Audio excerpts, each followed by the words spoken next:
सभी का स्वागत है एक बार शानदार जानदार जिंदाबाद जबरदस्त वीडियो में। तो आज शुरू करने वाले हैं आपका जो चैप्टर एक है बिलियन रसायन विज्ञान का पहला चैप्टर। एक वीडियो में एक चैप्टर आपका समाप्त हो जाएगा। तो इसमें हम पढ़ने वाले हैं जितने भी आपके नोट्स हैं उनका पूरा का पूरा रिवीजन करने वाले हैं। एक बार रिवीजन करेंगे तो हमेशा जिंदगी भर याद रखेंगे। न्यूमेरिकल सहित आपका यहाँ पे रिवीजन करा जाएगा। आप एग्जाम्पल के तौर पे यहाँ पे देख सकते हैं, आपके एग्जाम्पल्स में भी न्यूमेरिकल लिए गए हैं।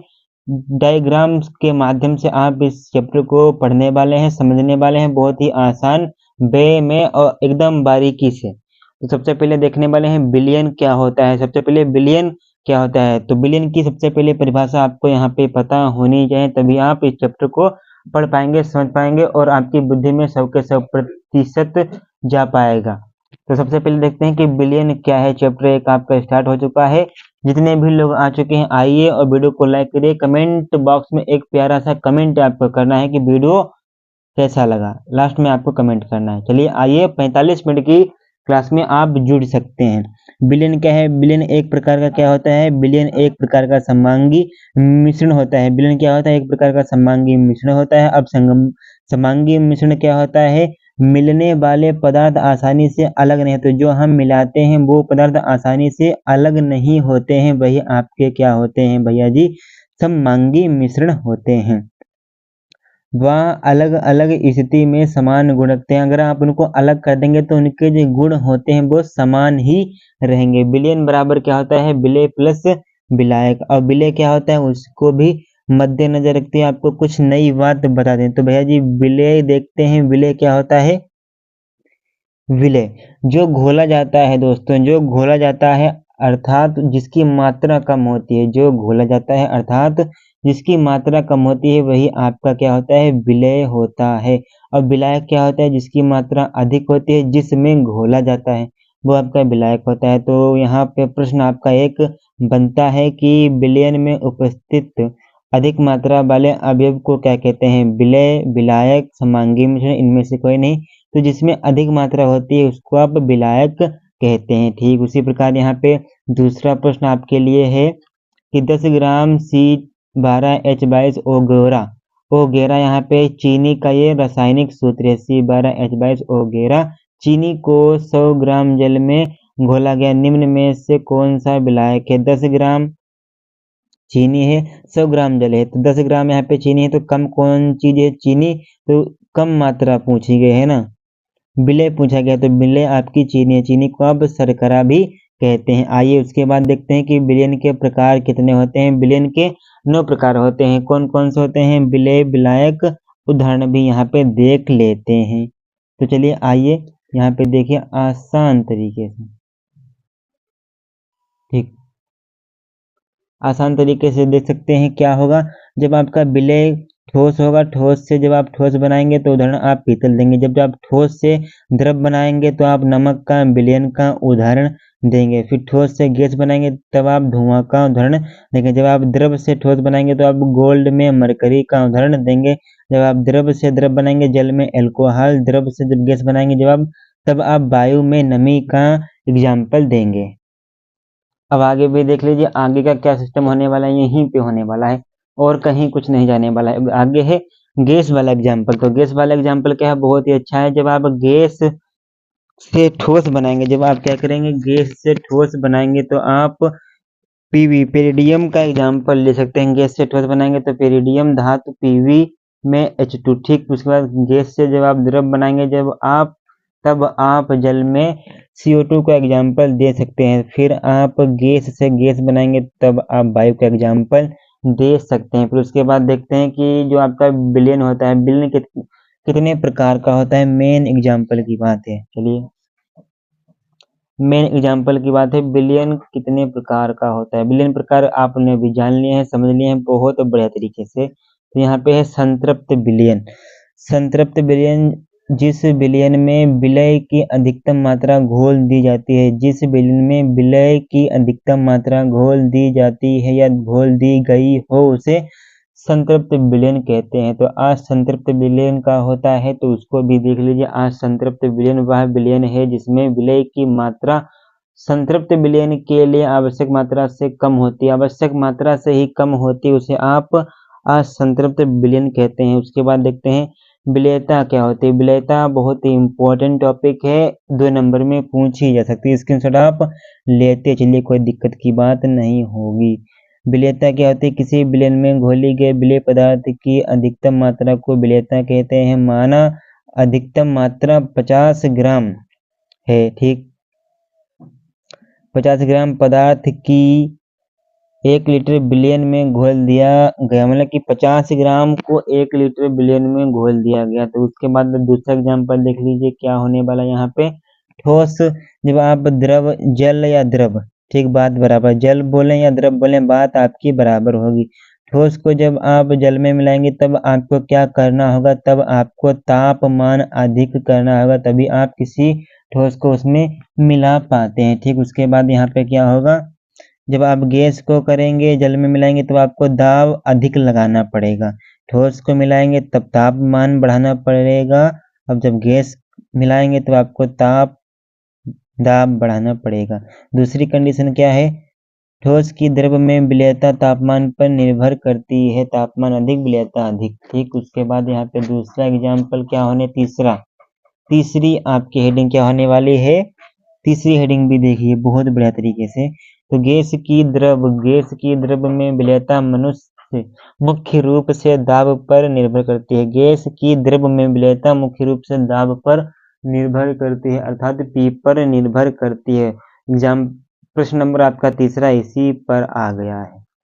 गैस में समांगी मिश्रण विलयन क्या कहलाता है? वायु प्लस वायु वाला चक्कर था, तो वायु N2+O2 वायु है ये आपकी। उसके बाद यहाँ पे 7 मिनट में तीसरी हेडिंग आपकी यहाँ पे होने वाली है, विलयन की सांद्रता क्या होती है। तो भैया जी, विलयन की सांद्रता का मतलब होता है मात्रा का है कि विलयन में कौन कौन से घटक पाए जाते हैं। विलय पाया जाता है, फिर आपका यहाँ पे विलायक पाया जाता है। सांद्रता का क्या मतलब होता है?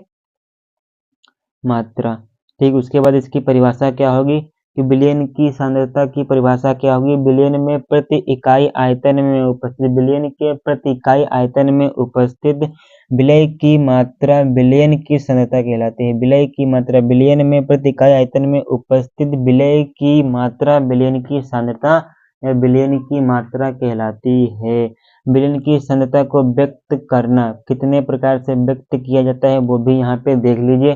तो भार प्रतिशत से आप विलयन की मात्रा या सांद्रता को व्यक्त कर सकते हैं।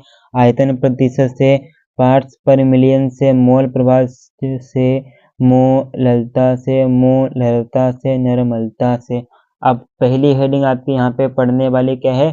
भार प्रतिशत, यहाँ पे आपकी पहली हेडिंग पढ़ने वाली है। तो भार प्रतिशत का W/W बराबर हो जाएगा विलय का मान बटे विलयन का मान, विलय का मान बटे विलयन का मान गुणे में 100। विलय कम होता है, विलयन पूरा रखा जाता है, ठीक। इसी प्रकार आपका यहाँ पे पहला ही प्रश्न ले लिए हैं कि 40 ग्राम, पहला प्रश्न क्या ले लिए हैं यहाँ पे देख लीजिए। 40 ग्राम NaOH को 60 ग्राम जल में घोला गया, भार प्रतिशत की गणना करो। तो भार प्रतिशत कितना होगा? तो भार प्रतिशत बराबर विलय का मान विलयन का मान गुणे में 100। तो भैया जी विलय आपका यहाँ पे 40 हो जाएगा क्योंकि ये कम है, और विलयन कितना हो जाएगा?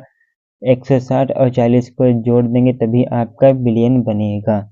उसी प्रकार यहाँ पे सॉल्व हुआ है, ठीक, कोई दिक्कत की बात नहीं है। उसी प्रकार यहाँ पे 5वां प्रश्न को बहुत ध्यान से पढ़िए। यहाँ पे कहा गया कि 40 ग्राम NaOH को 200 ग्राम विलयन, यहाँ पे आपका 200 ग्राम विलयन ही दे दिया गया है, विलायक नहीं दिया गया है, विलयन ही दे दिया गया है। तो भार प्रतिशत की गणना करनी होती है बस, और यहाँ पे कुछ भी आपको ज़्यादा करने की आवश्यकता नहीं है।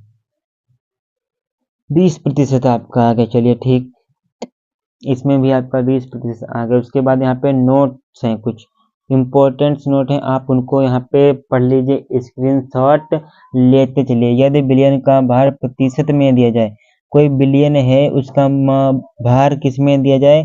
80% या 75%, 60% इसमें दिया जाए, तो ए विलय का भार x हो जाएगा और तथा विलायक 100 में से x को घटा दें, क्योंकि जो प्रतिशत होता है वो आपका 100 का ही रहता है, किसी भी क्लास का हो।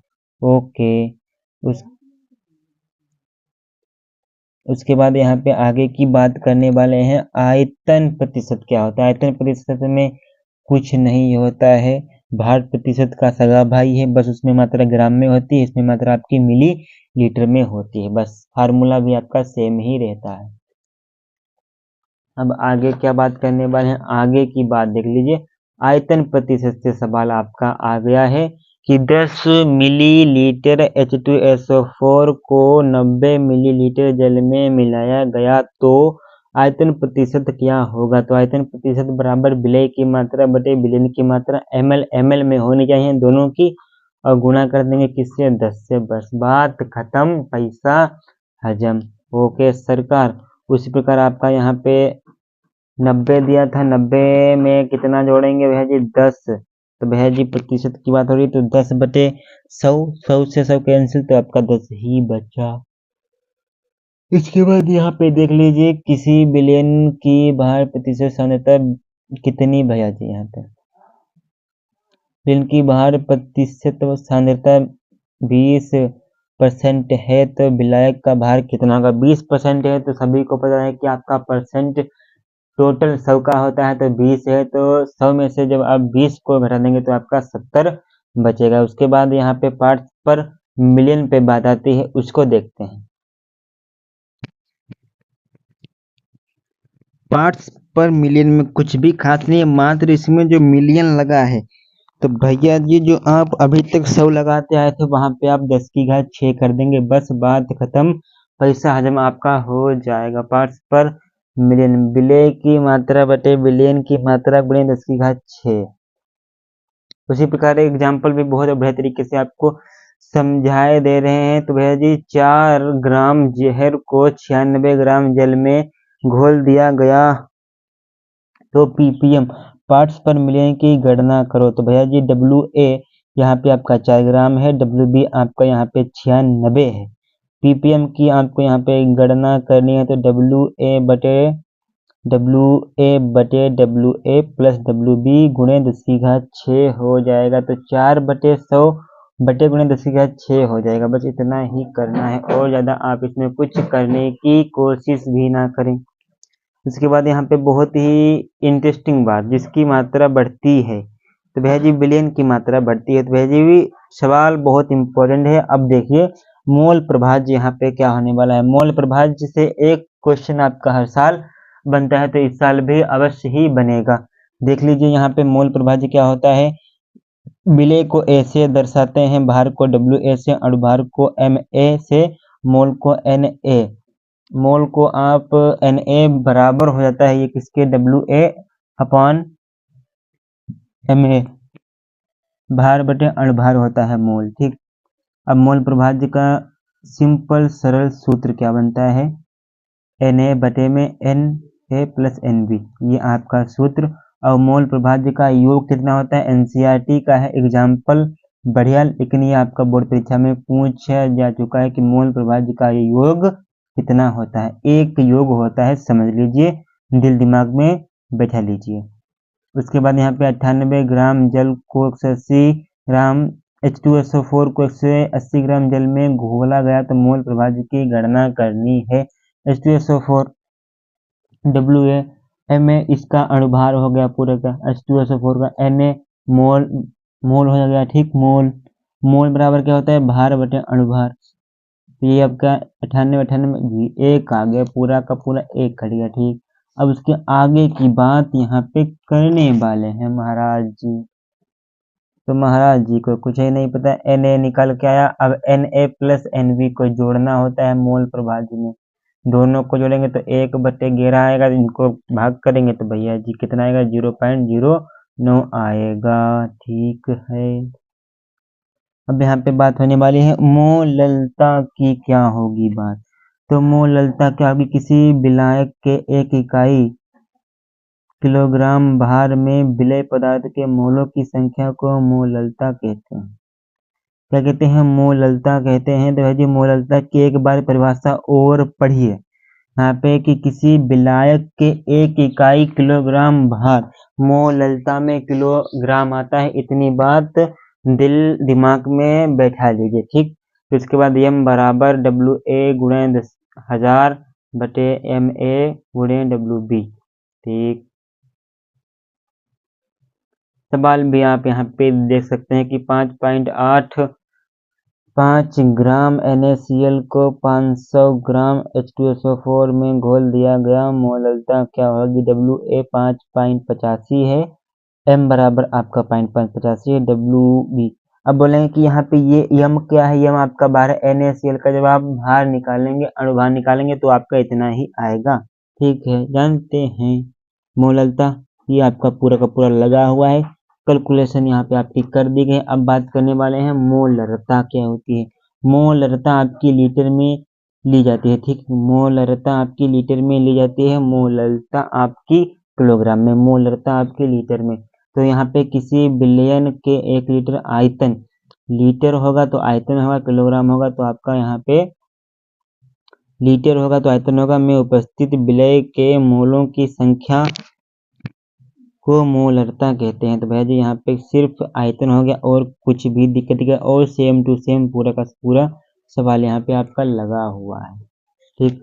अब उसके आगे बात करने वाले हैं क्या, मोलरता का एक और फेमस सूत्र है कि नोट करेंगे कि यदि प्रश्न में प्रतिशत सांद्रता और विलयन का घनत्व दी दिया हो तो मोलरता कैसे ज्ञात करेंगे, तो प्रतिशत गुणे डी गुणा 100/m ये हो जाएगा, ठीक। तो 20% के आई के जलीय विलयन का घनत्व कितना दिया है, 1.202 ग्राम प्रति लीटर है, मोलरता ज्ञात करना है आपको। तो ये आपका फार्मूला ऊपर वाला लगा देंगे यहाँ पे, बस सिस्टम पूरा बन जाएगा। यहाँ पे क्या होने वाला है, मोलरता समीकरण, विलयन की मोलरता परिवर्तन क्या होगा, इसकी समीकरण आपको याद रखनी, जो आपको चमक रही है M1V1 बराबर M2V2 जो चमक रही है वही आपको याद करना है। बस इसमें ये बताने के लिए होती है समीकरण की खट्टा कौन है मीठा कौन है, बस। ये आपका यहाँ पे 500 मिलीलीटर जल भरा हुआ है, ठीक। बीकर में 500 मिलीलीटर जल भरा हुआ है, इसमें 10 ग्राम चीनी को डाल दिया गया, ये आपका तनु विलयन बन गया, मतलब कि कम। और इधर में 500 लीटर में 80 ग्राम चीनी को डाल दिया गया है, वही सांद्र विलयन, मतलब कि तनु होगा तो ये आपका कम मीठा होगा, सांद्र होगा तो ये आपका ज्यादा होगा, यही यहाँ पे दर्शाया गया है। अब यहाँ पे कन्वर्ट करने की प्रक्रिया आती है कि भैया जी तनु से सांद्र कैसे बनाए, सांद्र से तनु कैसे बनाए। यहाँ पे सांद्र से तनु बनाने के लिए समीकरण M1V1 बराबर M2V2, जल की मात्रा V2 माइनस V1 करेंगे, ओके सर। अब आगे बात करने वाले हैं वाष्प दाब क्या होता है, वाष्प दाब क्या होता है, तो वाष्प दाब क्या होता है, तो बात करने वाले हैं कि वाष्प दाब क्या होता है, तो उसी पे बात होगी, दिन रात बात होगी वाष्प दाब। सबसे पहले वाष्पशील को जब आप गर्म करेंगे तो वाष्प बनेगी, उससे आप दाब लगाएगी तो आपका वाष्प दाब बनेगा।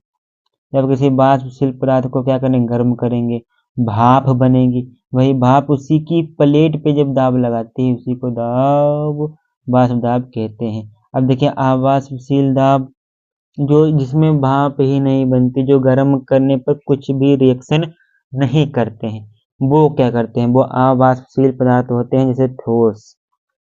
ठोस को गर्म करेंगे कुछ भी रिएक्शन नहीं होगी। तो यहाँ पे हिंदी में आपके लिए लिख के लाए हैं कि जब हम किसी, क्या लिखा है कि जब हम किसी द्रव को गर्म करते हैं तो उसकी वाष्प बनती है, वही वाष्प भाप, वाष्प को आप भाप बोलते हैं, किसी पदार्थ पर दाब लगाती है उसी को आप वाष्प दाब कहते हैं, ठीक। समझ में आ गई बात ना, पूरी की पूरी सभी को आ गई होगी, इतनी सरल सिंपल बात है।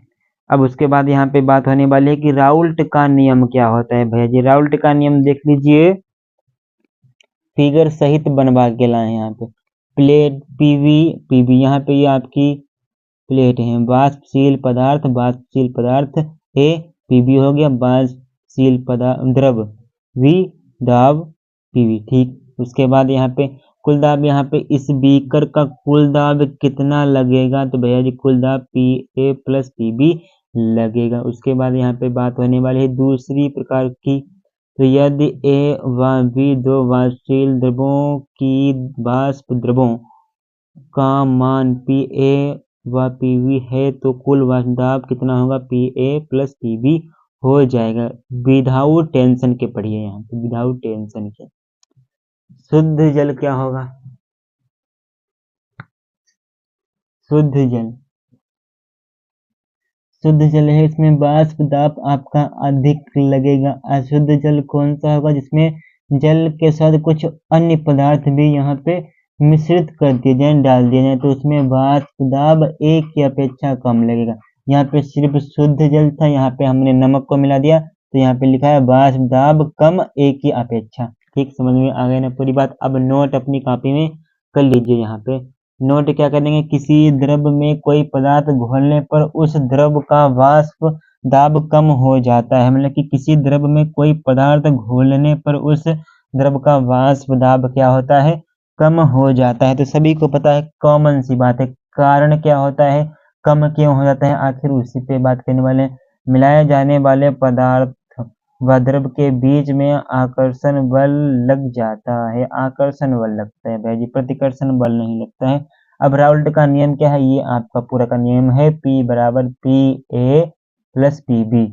तो P बराबर क्या होता है, P व्युत्क्रमानुपाती होता है भाई जी मोलरता में। फिर इसको हटाएंगे तो आपका बराबर लगाएंगे, तो ये आपका एक्स ए मोल प्रवाह जो होता है, तो भैया जी पी ए बराबर पी नोट ए, फिर आपका मोल प्रवाह जाएगा। तो पी नोट और P nought A P nought B क्या होता है, शुद्ध अवस्था पर वाष्प दाब होता है। राउल्ट की परिस्थितियां क्या है, उन पे भी बात करने वाले हैं। तो राउल्ट की परिस्थितियां भी देख लीजिए, आप ही देख लीजिए। तो राउल्ट की परिस्थितियां, ठीक, सभी को दिख रहा है, चमक रहा है बढ़िया तरीके से। तो यहाँ पे देख लीजिए, यहाँ पे ये वाष्पशील पदार्थ आपके ए और बी दोनों वाष्पशील पदार्थ है, ए वाला भी वाष्पशील पदार्थ है, बी वाला भी वाष्पशील पदार्थ है। तो भैया जी इनका कुल दाब क्या होगा, P बराबर P A plus P B. ठीक, उसके बाद यहाँ पे दूसरे बीकर में क्या है, एक वाष्पशील पदार्थ है, दूसरा वाष्पशील पदार्थ है। तो भैया जी दाब कौन लगाएगा, बी वाला लगाएगा, क्योंकि यह वाष्पशील है। P बराबर पी बी। उसके बाद यहाँ पे तीसरा देख लीजिए, ए बी, तो वाष्पशील है, P बराबर 0, कुछ भी प्रेशर नहीं लगने वाला है। ठीक, उसके बाद इनकी स्थितियां लिख दी गई हैं, उन पे भी आप चर्चा। स्थिति नंबर 1 पे क्या लिखा गया है कि जब कोई वाष्पशील पदार्थ ए को वाष्पशील पदार्थ बी में मिलाया जाता है तो वाष्पशील पदार्थ ए वाष्पशील पी ए बी वाष्पशील पी बी, तो P बराबर P A plus P B. तो पी ए बराबर बनता है P naught A plus A, P B बराबर बनता है P naught B plus P. अब इसमें हम इनको पुट कर देंगे बस, तो सूत्र आपका बन के आता है P बराबर पी नॉट ए प्लस में आपका ए प्लस में फिर पी नॉट बी प्लस में बी। ये आपका यहाँ पे सूत्र बनकर आता है। ठीक, सवाल भी आपका यहाँ पे दिया गया है, कोई दिक्कत की बात नहीं है। सवाल आपके हम अलग से क्लास लाएंगे, क्लास वाली। अब बात होने वाली यहाँ पे अणुसंख्यक गुणधर्म पे। अणुसंख्यक गुणधर्म क्या होता है, चलिए यहाँ पे देख लीजिए। अणुसंख्यक गुणधर्म, विलयन का वह गुण, विलयन का वह गुण जो घोले गए पदार्थ की मात्रा पर निर्भर करता है। विलयन का वह गुण जो घोले गए पदार्थ की मात्रा पर क्या होता है, निर्भर करता है, अणुसंख्यक गुणधर्म कहलाता है। नोट ए पे बात करने वाले हैं। अणुसंख्यक गुणधर्म मिलाए गए विलय पदार्थ पर निर्भर नहीं करता है, विलय पदार्थ की प्रकृति पर यहाँ पे निर्भर नहीं करता है बाबूजी को मिलाने पर बदलने वाले को मिलाने पर बदलने वाले गुण। ठीक, उसी पे यहाँ पे दूसरे महत्वपूर्ण अणुसंख्यक गुणधर्म होते हैं, इन्हीं पे बात करें। आपके सवाल बनते हैं, न्यूमेरिकल आते हैं इन्हीं पे और किसी पे नहीं आते हैं। तो भैया जी पहला, दूसरा, तीसरा, चौथा, तो आपका यहाँ पे पहला आ जाएगा वाष्प दाब में अपेक्षिक अवनमन। तो वाष्प दाब में अपेक्षिक अवनमन, क्वथनांक में उन्नयन, हिमांक में अवनमन, परासरण दाब। तो वाष्प दाब में अपेक्षिक अवनमन क्या हो जाएगा, तो जहाँ P नोट V सूत्र आपका यहाँ पे बनता है वाष्प दाब में अवनमन एक्स ए बराबर P note B minus P बटे P नोट B।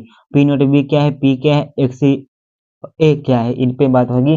तो P नोट B शुद्ध अवस्था में वाष्प दाब होता है, P बराबर बिलियन का कुल वाष्प दाब, एक्स ए मोल प्रभाज्य आपका होता है। ठीक, उसके बाद यहाँ पे बात करने वाले हैं क्वथनांक में उन्नयन। क्वथनांक में उन्नयन की परिभाषा क्या होगी, सूत्र सब कुछ एक ही वीडियो में, सब कुछ खल्लास। तो क्वथनांक में उन्नयन बराबर विलयन का क्वथनांक, ठीक, बराबर होता है।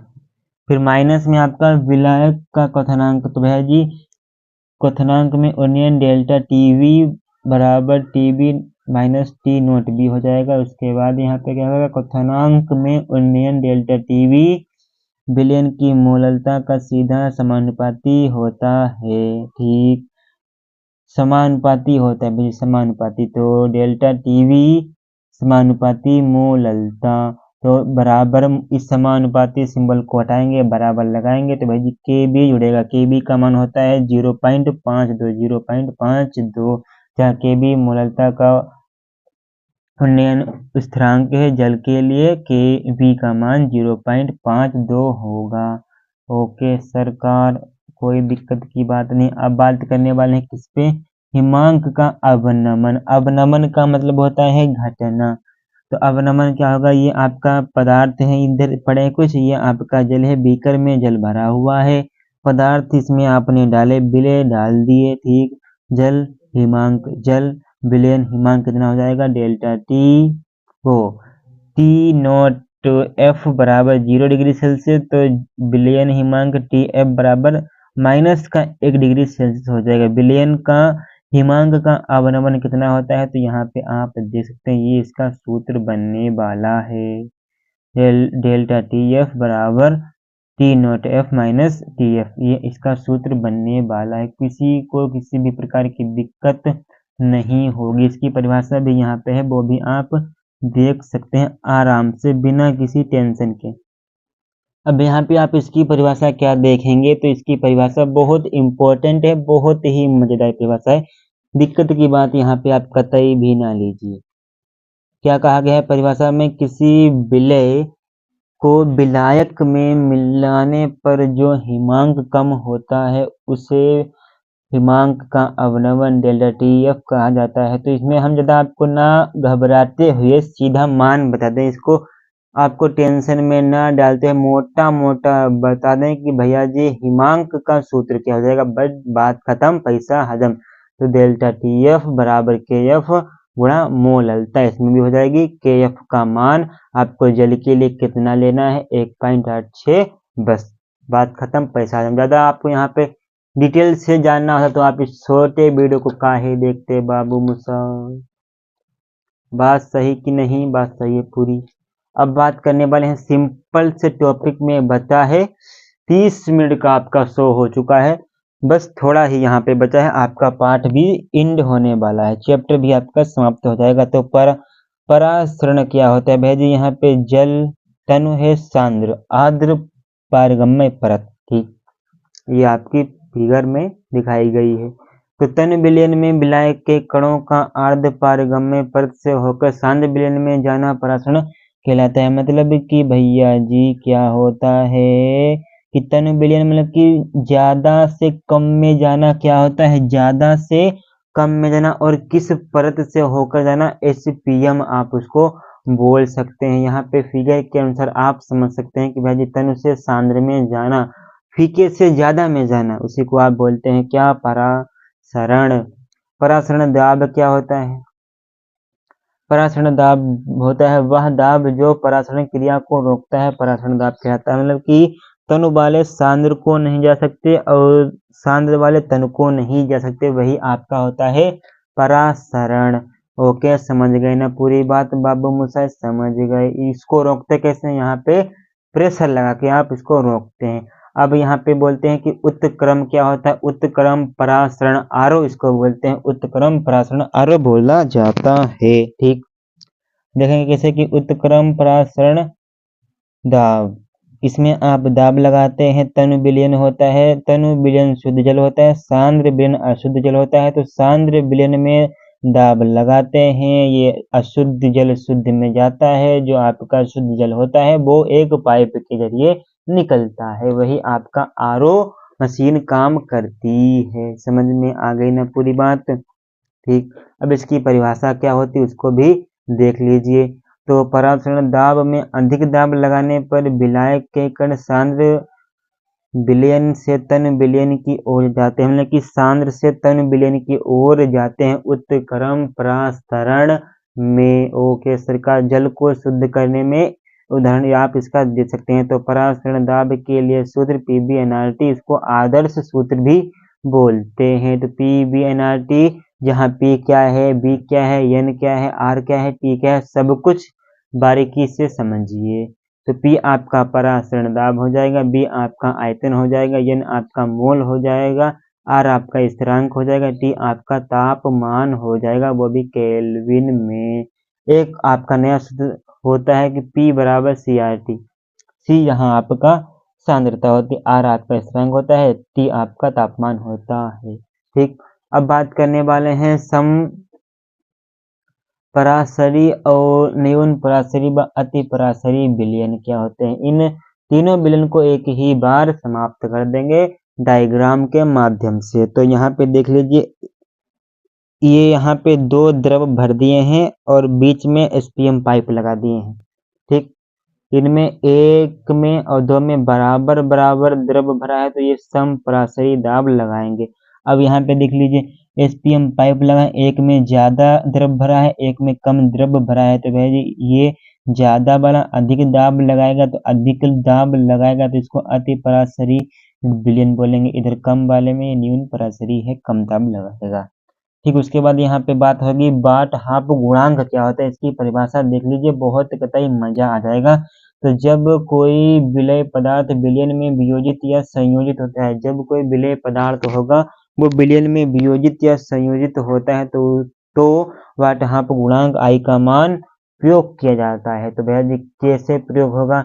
वियोजन के लिए I का मान ग्रेटर देन होता है 1 से, संयोजन के लिए I का मान लेस देन होता है 1 के लिए, मतलब कम होता है। ना संयोजन हो ना वियोजन, तो I का मान बराबर रहता है, लेकिन एक ही रहता है, कोई दिक्कत की बात नहीं है।